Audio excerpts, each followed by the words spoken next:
Welcome to Pensare Basketball Live. A topic that we talk about a lot is the game within the game. We like to talk about the game within the game because it's important when we're watching a game and we're watching makes and misses and who's scoring what and who's got 30 and who's got 10 and who's having a tough night. It's really important to know why these things are happening on the court. And in real time, you might miss it. So we're going to have a film breakdown today. We're going to show you how the Boston Celtics guarded Gradey Dick on his 9-point shooting night and why Gradey Dick was actually much more impactful than you might have, at least on first glance, imagined he was. We'll also talk about Mathsketball, the particular brand of basketball that certain teams employ, specifically and most egregiously the Boston Celtics, in which they are very, very happy to trade twos for threes.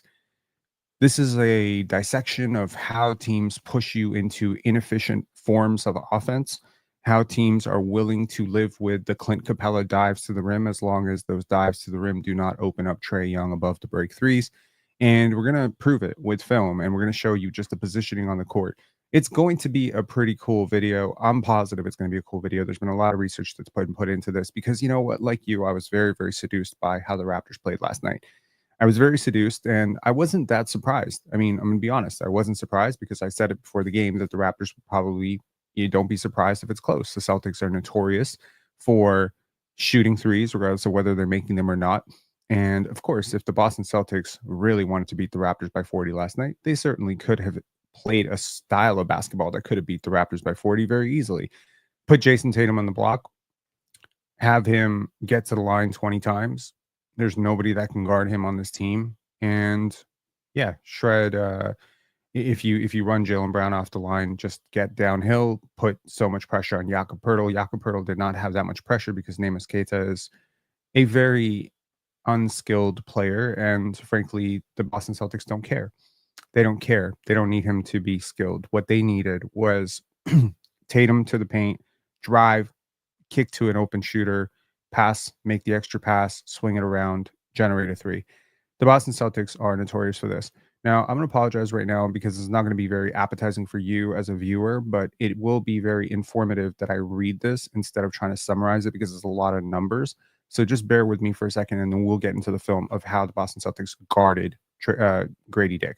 So this is a post on X. If you're not following Pensare Basketball on X, what are you doing? And if you haven't liked this video yet, what are you doing? Okay, it's free. It helps a lot, and likes have been lagging. So you want to help this channel out for free. Please hit like on this video before we get into this. Okay, so let me just read this out. The Boston Celtics don't play basketball; they play Mathsketball. And last night, for what felt like the fourth time this season, Mathsketball nearly backfired.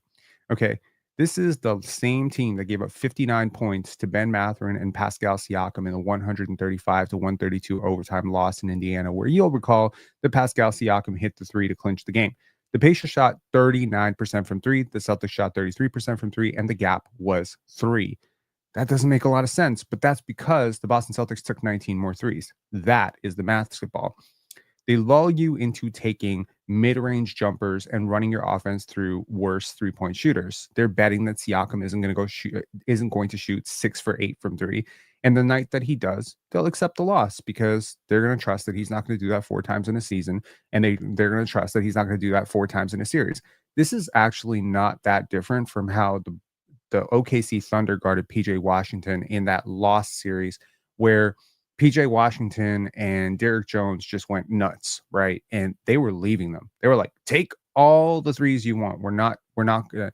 And that's the game within the game. You're cheating away from, you're basically giving the offensive team low-hanging fruit, if you will, right? You're like, oh, look, here's Derek Lively cutting the basket. We're not going to stop that as long as it's not going to be a Luka 3, right? Or a Kyrie 3. We're not going to stop that as long as it's not going to be a 3 for one of your better three-point shooters that's wide open. We're going to live with certain things and we're going to try to stop other things.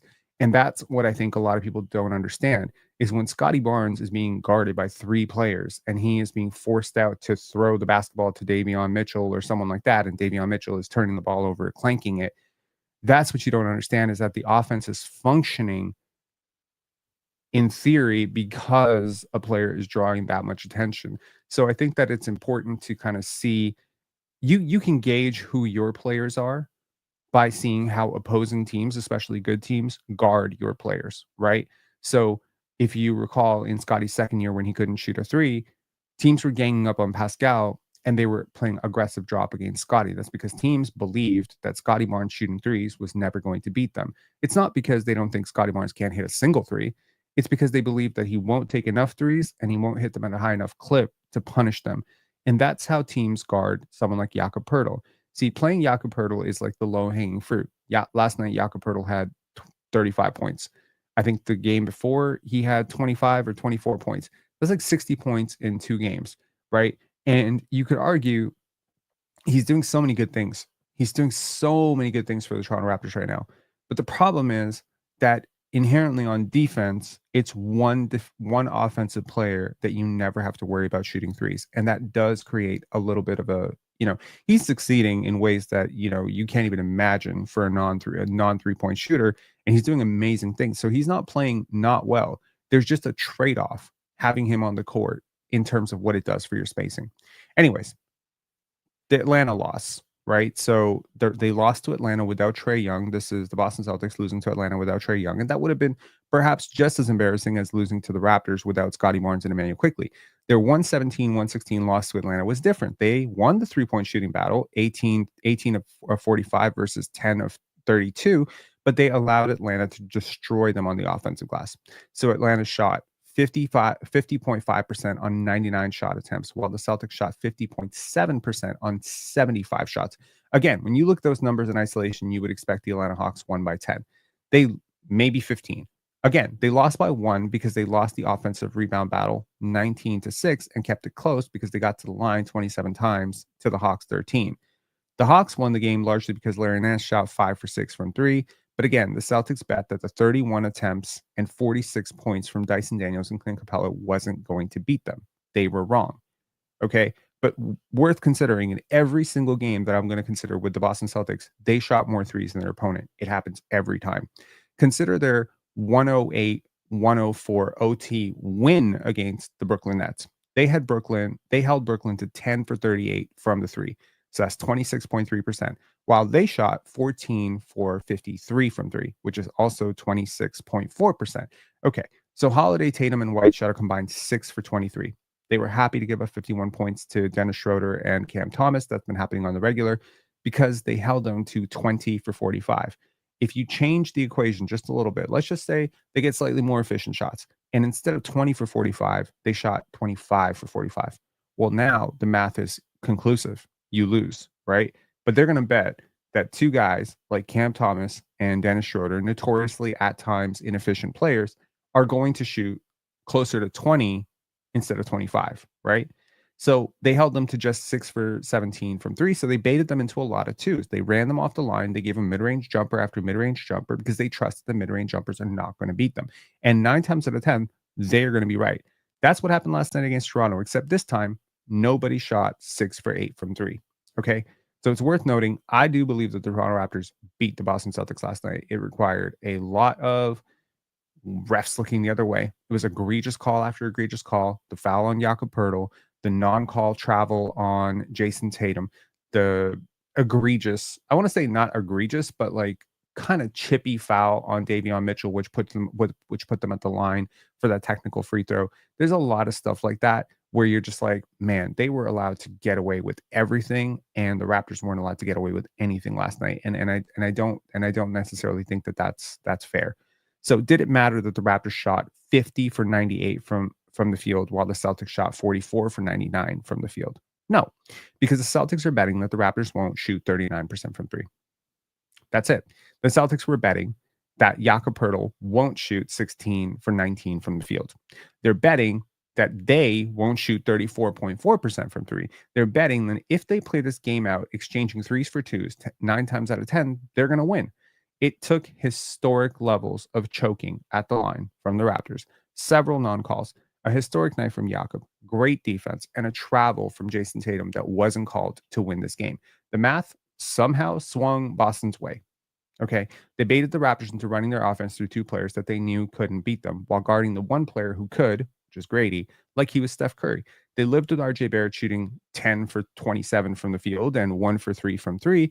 They knew that it would never be a recipe for success. They ran guys off the line all night. Now, look, RJ's been shooting okay from three in a lot of games this year. It's perfectly possible that a game where RJ shoots 6 for 8 from three is the recipe or the key to success for the Raptors. But 1 for 3 means they win that battle because you took 27 shots, and 11% of them were threes. That is a recipe for failure, right? Especially when you're going to shoot 10 for 27. Gradey had a tough 9 points, but being guarded like you're one of the prime options by defending champions is only going to make him a better player. So the Celtics are playing the odds, they're counters, and last night they almost crapped out. Okay, so I want to show you. Let me show you some of RJ's plays, and then we'll get into how the Celtics guarded Gradey. Okay. Again, if this is informative for you, please hit like. I would. Rob leveraging Rob organic evolution law. That's absolutely true. I'm reading my own article, but you know what? That it's the best way to, I'm one of those people that I don't clip farm very much. I don't usually cut up these longer lives into like smaller reels and stuff. And if I did, I'm pretty sure this channel would take a completely new level of growth and stuff. But yeah, this is one thing that I have been doing a lot, which is posting on X and then using the X as a basis for the YouTube videos. It's been smart, but also it's led to a lot of growth on X. We didn't do any promotion. There's not a lot of clickbaity stuff or whatever. We're just doing film breakdowns and stuff on X. And yeah, we grew to over 2,000 subscribers very quickly. All right, take a look here. Okay, so this is possession number 1 that we're going to look at here. Okay, now again, these are all RJ to Yak, but I need you to watch Gradey on this play. So this is Jason Tatum playing the gap between RJ Barrett and Gradey Dick, and he's never going to commit away from Gradey. He's never going to give up that angle that a pass to Gradey could be made. They lived with Ochai threes, which, I mean, to your own peril, he's shooting crazy from three, but they trust that Gradey is the better shooter in this situation, and Gradey has been guarded like he's been the better shooter. They're happy to cheat completely off of Davion, though. Just take a look. Jaylen Brown does not even register that Davion Mitchell exists in this play. He's turned his back to him completely, and that's not something you're going to see them do against. That's not something you're going to see them do against Gradey Dick. Okay, now this time Gradey Dick's not on the court, but Jamison Battle is, right? So you're going to see Peyton Pritchard stick to Jamison Battle. They don't want to give threes, and they know Battle is a really good three-point shooter. So they're going to live with, and once again, who is that in the corner over there? Is that Jamal Shead? Yeah, it is Jamal Shead. So, no, sorry, that's Jonathan Mobile. My bad. So that's Jonathan Mobile popping up in the corner. Nemes Keita is happy to just abandon him. Watch the top right. Sorry, the top left of your screen, the top right corner. And you're going to see Jonathan Mobile just be wide open. And Keita is just going to, they send 2 to the ball. But you'll notice they don't contest this shot. They just kind of run at him. And that was a common thing. There's a reason Yak shot 16 for 19. It's almost like they wanted to bait the Raptors into running their offense through Jakob Poeltl. And it worked, actually. It worked really well. I'm not saying he's open, but I want you to really ask yourself, is guarding Jakob Poeltl with Jaylen Brown a recipe for success? Now, look, they don't even guard him. That's not guarded. I'm sorry, he's wide open. That's a wide open 6-foot shot. And this is why I say Jack Armstrong saying like, oh, this is the best Jakob Poeltl's ever played. Look, man, I understand there's nothing more unpopular in Raptors land than telling you that a player that you think had a really, really great game didn't really have that great a game. But I'm going to tell you anyway, Jakob Poeltl was open on almost every shot he took. And it's not because he's so good at getting open. It's because they're lulling you into a certain rhythm of the game. They're lulling you into this drop past Jakob Poeltl so that you don't see the open shooter. And at some point it does pay off because, we saw that play from RJ Barrett in the fourth quarter where he goes for that tough 2 instead of passing out to an open 3 for Ochai. And again, it's the rhythm of the game. They're baiting you they're baiting you to play the way they want you to play. And they want you to play through Jakob Poeltl. That's it. Now they're going to trust that a couple of these are just not going to go in. But at what point is he really guarded here? That's what I want to know. And do you think the Celtics are so stupid that they don't know how to guard Jakob Poeltl? Do you think Jaylen Brown is so bad a defender that he can't even put his hands up? Again, watch this. Okay, this is RJ Barrett again. Okay, now this is Al Horford, a big who is very equipped to stop Jakob Poeltl. Now they do. They goaltend. Okay, so there they did contest it. Kudos where credit where credit is due.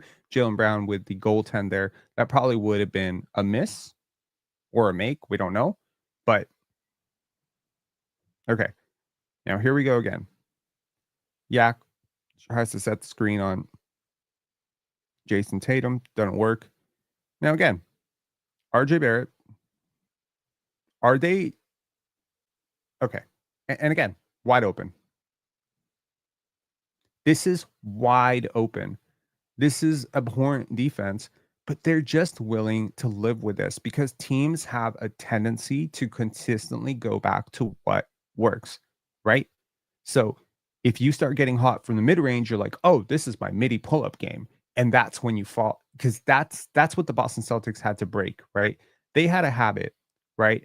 Like between Jaylen Brown and Jason Tatum, they have a nasty habit going back to like Brad Stevens, Ime Udoka days of taking a lot of like stupid twos, right? They like to run off the line. They like to dribble crossover, isolate the basketball. They're a really frustrating team that way. And now they're frustrating for a whole different group of reasons. But that's because Joe Mazzulla has beat that shit out of them, basically. He has beat that tendency, like right the shit out of them. They're like, nope, we're giving up twos all day for threes. So again, you're falling for this. This is the Jakob trap, and you're falling for it, the Jakob Boucher trap, because you want to run your offense through Chris Boucher. They're going to bet that if you run your offense through Chris Boucher, Jakob Poeltl, Davion Mitchell, et cetera, you're not going to win this basketball game. And they're right, because there's a path to success for every single team. Like there's like 6 paths to success. Like it's like the election, man.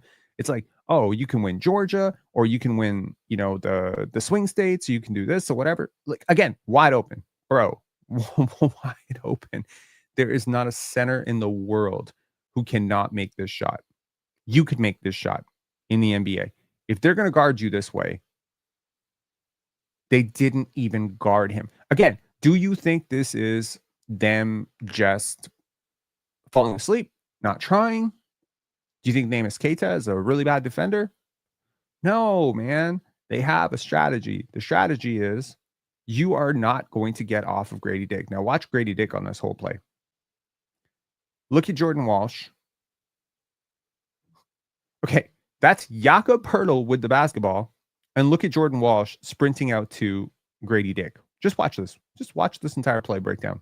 Okay, that's RJ Barrett. So Jordan Walsh is ready to help in the gap.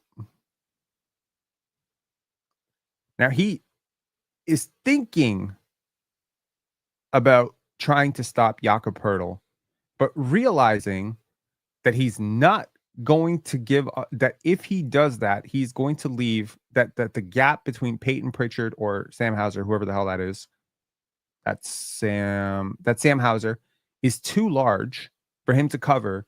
He runs away from an open 2 to prevent a potential pass to Gradey Dick. Tell me, give this video a W if you didn't catch this and you're happy that we're breaking this down right now, because this shit is like crazy. There's not a team in the league that is willing to give up an open dunk to prevent a potential 3-point pass. Like, I don't know a single one, but they are just like willing to do this all goddamn night. And that is the threat of Gradey. And that is what Gradey and Jameson battle, and players in theory, like Ochai potentially at some point, if he's ever guarded like those two, can do. Now, again, here's RJ Barrett and Jakob Poeltl. Again, this is 2-man, 2 versus 2, pick and roll with RJ Barrett going downhill and Jakob as the elite finisher that he is. That's pretty open. You could say it's contested a little bit. Okay, they put a hand up. Congratulations. It's an overtime. And they're still not willing to send help when Jaylen Brown is beat. And that is my point. Because right now, think about it. There's a few ways this offense can go, right? It's going to be a drop pass to Jakob Poeltl, right? Now, if Sam Hauser wants to cheat over and provide help, right, to Luke Cornett, he is going to surrender an open three. If Jason Tatum helps right now on RJ Barrett, he's going to strip this clean, but he's going to potentially open up a three for Ochai Agbaji in the corner. And that's what I'm trying to tell you. They lived with this shit all night, and the Raptors milked it. And I said, like an idiot, I came on this live watching it in real time, and I was like, man, the RJ Barrett shredded the Celtics defense. Oh my God, it's so impressive. No, man, we fell for the trap, and they shot horribly, because 9 times out of 10, if you play this exact game over again, Yak is probably going to shoot 13 for 19 instead of 16 for 19, because he just dropped some passes. Last night, he didn't drop any passes. Great. And they're probably not going to shoot 34.4%. Credit where credit is due. The Raptors defense was awesome, but the Celtics played a game plan. Okay. And it's not as simple as like, oh, Yak and RJ just shredded the Celtics defense. No, they fell for what the Celtics wanted them to do. Now take a look at how the Celtics guarded Gradey Dick. Okay, this is the most important part of this. Just watch. You already saw a couple plays. Here's one more. Okay, this is how they closed out to him on the catch, right? Feet. Derek White has both feet above the line. Derek White is also one of the 5 to 10 best perimeter defenders in the league. And that's me being very generous. He's great. He's long. You might see him as a little bit undersized to guard Gradey, but believe me, those arms give him 100% of the advantage against a guy like Gradey. And he's also a lot stronger than Gradey. So Gradey is extremely, and look at how they stay connected to him, right? Every screen, they stayed connected. They never let him get open, right? Now, again, watch this. This is another play, right? That play that we looked at. Look at Sam Hauser. He is literally not even looking. You don't see this very often. When RJ Barrett beats Jaylen Brown, neither Jason Tatum nor Sam Hauser are willing to abandon their corner assignments to help out on this play. They're like, sure. Inside the arc, cool. Do that. Okay, now here's a successful play for Gradey, but just look at how difficult this was. Okay? He needed to run. And does Jakob get away with a foul there? Little bit. And Jaylen Brown miscommunicates this, which gives up an open layup to the basket for Gradey Dick. And again, they are smart. They know that a couple of baskets like that, and Gradey could catch fire from 3. And that's it, man. That's really what it is. They guarded Gradey like he was your best player last night. And that's, again, look at Derek White, this entire play. Just watch him. Now, at some point, if Derek White decides to help Neemias Queta, right, on this play, which he should, in theory, if this was a normal basketball team, he should. And in helping on RJ Barrett, Derek White would prevent the drive or strip the ball. But he would also open up a situation in which Jaylen Brown would now have to recover to Gradey Dick in the event of a pass. And that shuffle would create probably a scramble that would probably result in an open 3 or a drive and kick from Gradey to Ochai. So as long as the Raptors are willing to live in the paint, which they shot like I think 82 points in the paint last night, as long as they want to take shots in the paint, the Celtics are going to let them. And look at that. Is this guarded? Sure. It's single coverage against RJ Barrett. In the video that we talked about RJ Barrett getting exposed, literally what we said, you can't stop him like this. If you're going to play him one-on-one, you're going to lose that battle every single time. But if you send a second defender towards him, like, again, this is open, but it's open for a reason. Look at Jason Tatum. He refuses, even as RJ Barrett is scoring, he is worried that it could potentially turn into a pass to Gradey Dick. They won't give Gradey anything. They refused. All night, they refused to give Gradey a single thing. Okay, now this is Gradey just beating Derek White. Like, and this was tough, man. That's like one of the tougher jumpers he's hit. So he had to make his move really fast. Here's Jakob camping out in the paint, therefore preventing the drive, right? If you think about it, Jakob is basically playing defense for the Boston Celtics right now, right? But he can't be anywhere else. Because if you like, let's just say you decide to play 5 out with Jakob, that just means one defender gets to camp out in the paint, right? So Jakob has just found that the most effective place for him to be on the court is in the paint. But what does he do when he's in the paint? Well, there's a catch-22. On the one hand, he's sucking in the help. On the second hand, because he's smart, he knows how to seal the help too. So right now, yeah, in theory, he's kind of in the way of a Gradey drive. But if Gradey were to drive, he would be smart enough to shield Gradey from Jaylen Brown. So that's kind of like an interesting way to look at basketball too. But yeah, this is like really, really tough contested shot. And guess what? Joe Mazzulla will live with Gradey Dick taking pull-up twos all game. And consider this one. This is a Jamal Shead shot that, I was very happy to see him take it and make it from a developmental perspective. But from a basketball math perspective, this is a terrible shot. You know why? Because number one, it's a pretty low percentage shot for one of your not so great shooters. So you fall into the trap once again. If you want to have Chris Boucher and Jonathan Mobo take 15 threes, the Celtics will live with it. What they won't live with is 15 attempts for Gradey from behind them. They won't live with that because they have done all the calculations and all the Mathsketball calculations, and they know that that is a recipe to potentially lose a basketball game. Now, again, look at Sam Hauser this entire play. That's number 30, guarding Gradey Dick. He's a pretty decent defender. He's not a great defender, but he's a pretty decent defender and a good team defender. Just watch. He doesn't even care. His only goal right now is Gradey. I'm telling you, most shooters don't get guarded this way. The ones that do are some of the best in the league. This is how the Raptors would guard Steph Curry. I'm not even kidding on that one. Okay, that ends the film session. Let's talk about it. Neil Lore saying, hey, Mathsketball is a new one on me. Well, credit to Big Ox Bob for telling me L Mathsketball every single day on the panel.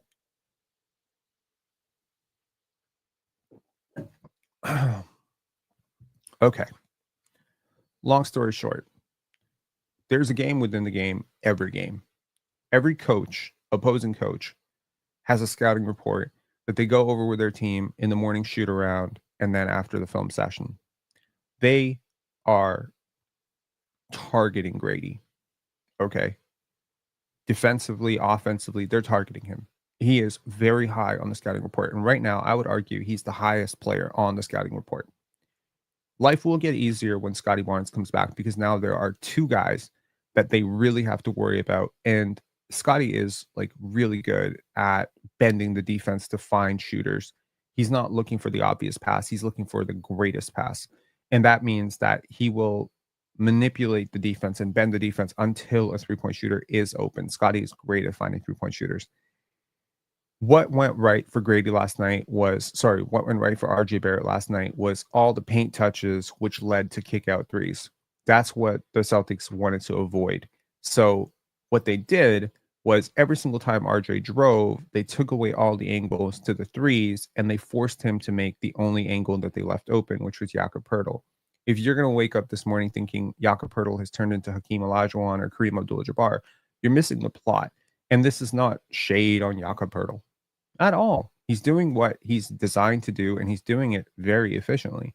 But what he's designed to do effectively is probably in an ideal situation, come off the bench for a team and, play 22 minutes of low usage basketball. This is the highest usage season of Jakob's career. He's north of 20% usage for the first time ever. Teams are willing to live with that. I don't think the Raptors are unaware of this, but I think most fans are unaware of this. Teams like Jakob-centric offense. Teams do not like Ochai Agbaji and Gradey Dick taking 25 threes. They don't want that because those guys shoot well. Teams will happily live with RJ Barrett pull-up threes to win the game. That's what they're willing to give up, right? What they don't want is Scotty Barnes driving into the center of the court and dunking on people and getting in ones. Teams are willing to put bad three. It's the same reason the teams are willing to foul players like Nick Claxton, DeAndre Jordan, Jakob late in the game. They're willing to foul these players, Ben Simmons. They're willing to foul these players because they can't make the shot that they're making them take, right?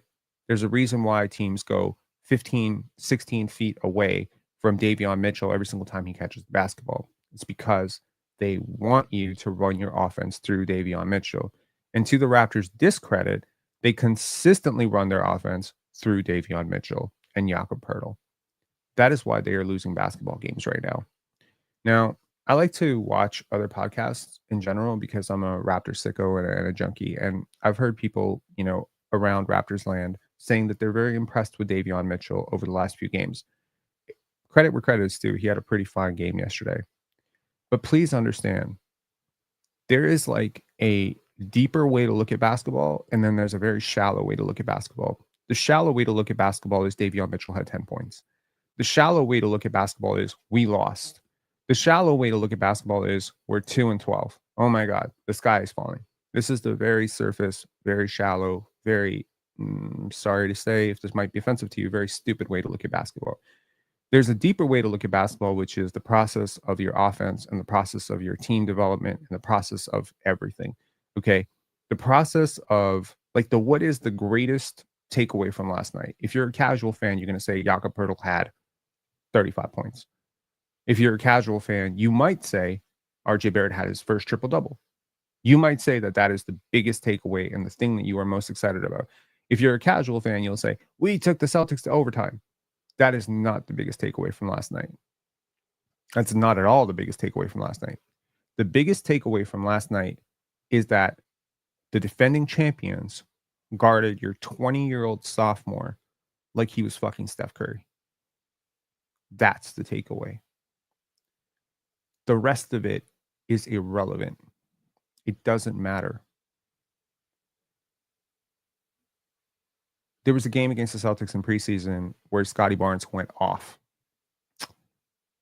And then I noticed Joe Mazzulla started to run Scotty off the line. Did I care that the Boston Celtics and this, that Scotty Barnes had, whatever, how many points? He had a crazy game against the Celtics. He had, I can't remember the box score, but I think he had a damn near triple-double. Do I care? No. I care that an opposing coach is trying to run my quote-unquote non-shooting superstar off the line. That is the takeaway. Do I care that the Raptors are 2-12? Hell no. I don't care. I care that the young players are getting better. Don't live and die by these losses, guys. You're bringing a lot of undue misery into your lives by thinking like a casual fan. The wins and losses are not important. At some point this season, if the Raptors get healthy, there's probably a chance that they become a competent team. At which point, all of your tank dreams of Cooper Flagg and Igor Demon and Ace Bailey are probably going to go out the window, and you're probably going to cry. But at the end of the day, what is the goal? The goal is to win a championship. Actually, the goal is not to win a championship. See, there we go with the casual stuff again. The goal is not to win the championship. That's not the point. A lot of people look at the Raptors' success and failure as 2019 or bust. That's the only year that counts for people. That's not the year that counted. The year that counted was not a year. It was damn near a decade. The Toronto Raptors opened a window to being in the dance from 2015 all the way till 2021. That's a 6-year window. Was it the best window? Did you have a superstar? No, but very few teams have those. And the minute you could get one, you got one. That's the window. That's the success. That's the actual success. You know what the actual success was for the Raptors? That they developed Norman Powell and guys like Fred VanVleet and Pascal Siakam into such success stories that they found them late in the draft. That's the actual success. The championship is the result of the success. You see, like the wins and losses will come as a result of the process, and the success is the process. It's not the results. This is something you could definitely use in your day-to-day life. You wake up, you do the right thing, you make the calls that you're supposed to make, You send out the resumes you're supposed to send out. You do the things for your business that you're supposed to do. You might not get a single hit that day, but if you did it, that's your success. People living on the, oh my God, the losing culture, the 2 and 12, you're being a casual. Stop it. Stop being a casual. It doesn't matter. Yeah, it's different if this team was 2 and 12 and they're hanging their heads and being all down on each other. It's different. But y'all remember a team that was 41 and 41 where everyone was pointing fingers at each other and no one got along? Yeah, the wins and losses are irrelevant. The What is happening in Philly right now and what is happening with the Raptors right now, the two teams are separated by almost like one loss. But it's a totally different environment, culture. It's a totally different trajectory. The process is completely different, right? So, what I wanted to say was don't sweat the small stuff. The wins and losses, that's the small stuff. The process, that's the big stuff. Okay? RJ Barrett getting a triple double, Jakob having 35 points, that's the small stuff. The defending champion is guarding your 20-year-old sophomore like he's a fucking superstar is the big stuff. Scotty Barnes against the Boston Celtics last year took 15 threes. You cared that he made 7. I cared that he took 15. That's the difference. You got to be process based. If you are going to have a comprehensive or coherent view of the team that you love, you're going to have to adjust your vision and get away from the immediate gratification that you've been taught to chase your whole life. And you're going to have to go right into your bag and really start to think about the bigger picture of what you're trying to do, what you have done, what Darko Rajakovic has done. Why do people do this, right? Hey, that's PC community, bro. Full Metal Quirk. Thank you. Nice breakdown, Pen. Thoughts on Shed? Shed's awesome. Let me get to the first super chat. I'm gonna get to the second super chat. And if there are any more super chats, I will get to them. 2K teacher. Let me ask you a question. If Scotty Barnes plays last night, do we win? This team seems to have found an identity without him. They aren't better. I'm just observing. Who knew Jakob could score 30 plus? So this is exactly the type of thing that I'm trying to get away from. But clearly, we're gonna go there. The Raptors are clearly better with Scotty. They had the Nuggets on the ropes, down 6 with 1 minute to go when he took that elbow to the face from Nikola Jokic. If Scotty Barnes doesn't go out in that game, you win that game. Scotty bends the defense in ways you cannot imagine. His rim pressure is elite, okay? And teams guard him like a motherfucker because they know once he gets that second defender, he is going to create every problem in the world for your defense. We have seen him go 19, 20 points in a fourth quarter against set defenses from a half court standstill, and teams couldn't do jack shit about it. There are moments, with Scotty where he ebbs and flows with his, assertiveness offensively, and that's definitely something he's going to have to work on. There's no doubt in my mind, that you're more competitive with Scotty last night. Are you better? Who knows? Are like last night, if Scotty plays, do you win? No, because it's not necessarily you win because they will guard you very differently and probably play you very differently if they know you're healthy. I've told you many times, it's the game within the game. It's really important to understand that not everyone gets up for everything. Okay, these are human beings at the end of the day. The Boston Celtics notoriously sleep on weaker opponents. If you have Scotty Barnes last night returning, they'll play you differently for sure. Their entire game plan changes. But what is clear to me from the, again, bird's eye view of it is that Scotty Barnes will make Gradey, what they did to Gradey, goddamn impossible. That is true. Because now suddenly RJ is a spot up shooter. RJ is a cutter. RJ is like creating havoc as well. It's just one more weapon that you have on the court, and it's one more offensive liability that you don't have on the court. Scotty, of course, makes you better, but he makes you so different that it's impossible to look at how they how they played last night as a benchmark. Scotty's a better pick and roll player than RJ Barrett. You spammed them to death with pick and roll last night. He's a bigger playmaker. He's a better finisher. I mean, you say RJ is a better finisher because he has like this way of finishing, right? But he's not played the same on his finishes. That's the difference, right? You could look at Gradey's game last night and say Gradey's a bum because he shot inefficiently and he had 9 points. I see him as he's the guy who's creating all these looks. Go watch the film session that we just did. The fact that Tatum and Hauser are not willing to cheat off of Gradey is what is creating 2-on-2 for Yak and RJ. But if Scotty's on the court and Scotty gets a step beyond his go watch the Nuggets game. Go watch last year's games. How many games was Scotty guarded one-on-one? The ones where he went off. The ones where they guarded him the way they're guarding RJ Barrett right now, he went off. It's when defenses started to adjust, when you lost Pascal, when you lost OG, et cetera, and you added these other players. It's when teams started gearing in on him, especially when he became an all-star and whatever. Like, especially, he was just lighting up the league for the first 30 games last year. Once teams adjusted, it became harder for Scotty. But because it became harder for Scotty, it became easier for somebody else. That's what superstars are supposed to do. Kawhi Leonard's greatest gift is not that he's a great playmaker, because he's not. It's not that he's a 30-point per game scorer. It's, it's largely because imagine how open you are when you play with a guy like that. Again, he may not find you because he's a limited playmaker at times, but that's the gift with Jokic, right? When you have a Nikola Jokic on the court, there's a constant panic for the defense. We double him, he finds the most open shot for anybody in the history of their life. We play single coverage, he's going to go 50 points. That's what a superstar does. Superstars exploit gaps. Okay, so I hope that answers your question.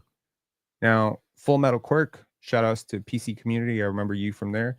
Nice breakdown, Pan. Thoughts on Shead? I love Jamal Shead, man, but Jamal Shead's got a long way to go. And you will know Jordan.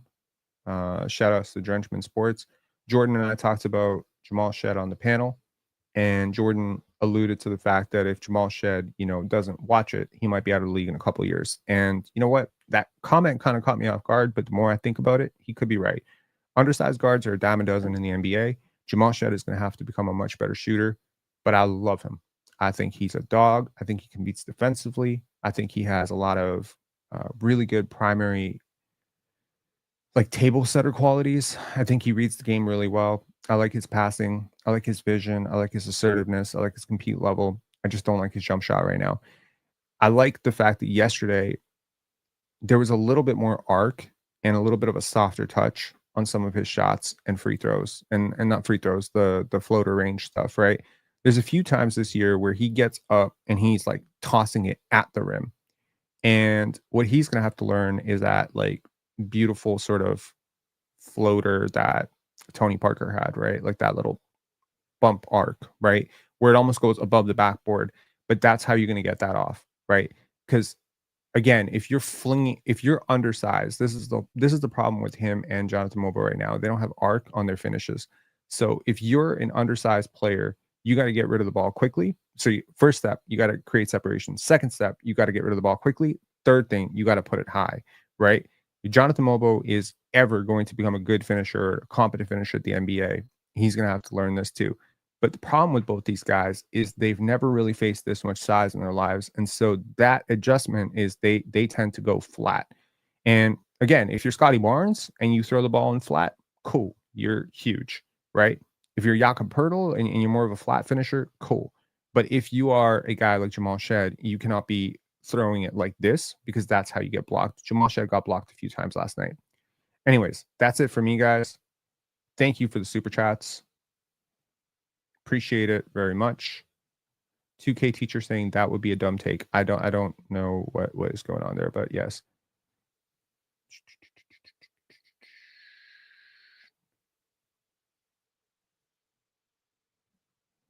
John Hamilton saying Player's Choice is a popular podcast. There we go. HC saying what's PC community? Okay, yeah. Player's Choice is yeah. I guess everybody has you covered. Nice one saying thank you for the breakdown. Thank you for tuning in to the, probably close to 400 plus people that walked in and out. Thank you very much. I was super, super appreciative. For the third time, I'm telling y'all, please like this video on your way out.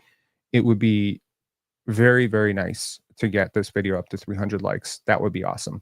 All right. And yeah, feel free to share it if you found it informative. I might end up clipping like the final 5 minutes of this at some point, maybe just to make it a little bit more condensed. But yeah, I'll talk to you guys later. Casting, like the video, fam. Much love to you guys as well. All right, cool. Alexander B saying great live. Thank you very much, guys. Yeah, and yeah, actually drop a comment when this video goes live too. That helps the algorithm as well. Peace, guys.